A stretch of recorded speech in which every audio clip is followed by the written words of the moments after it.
Hello，大家好，我係實德金融嘅 Ferris。英鎊自從脱歐公投有結果之後咧，都係處於一個下跌嘅走勢，到今日為止已經係跌到落去31年嘅低位。英鎊究竟係咪低處未算低，抑或有冇機會去試呢個歷史低位1.0520呢一個水平呢？我哋先睇翻數據嗰個作為一個參考。禮拜一嘅時候，英國發布咗6月份嘅建築業採購經理指數，數值只係得46，係低過50呢一個盛衰分界線，亦都係比上一次同預期係差嘅。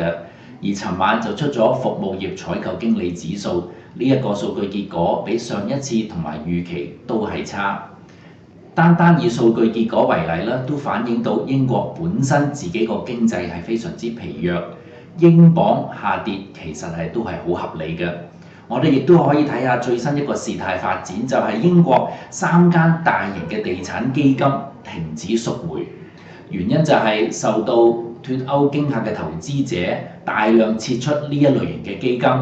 如果呢3間最大嘅大型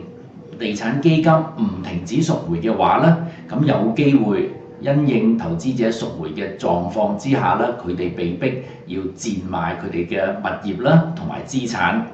呢啲物業包括咗由英國東北部工業地區嘅購物中心，以至倫敦市中心地段嘅豪華寫字樓都有。但凡有呢一種人為干預市況出現嘅時候啦，嗰個國家嘅貨幣或者係市況咧，都係會係有個負面嘅影響。因此，英鎊應該都會係蒙受下行嘅壓力。英鎊下一個要試嘅低位將會係1.2500呢個水平嘅，大家可以留意。好啦，今日就同大家講住咁多先，再會。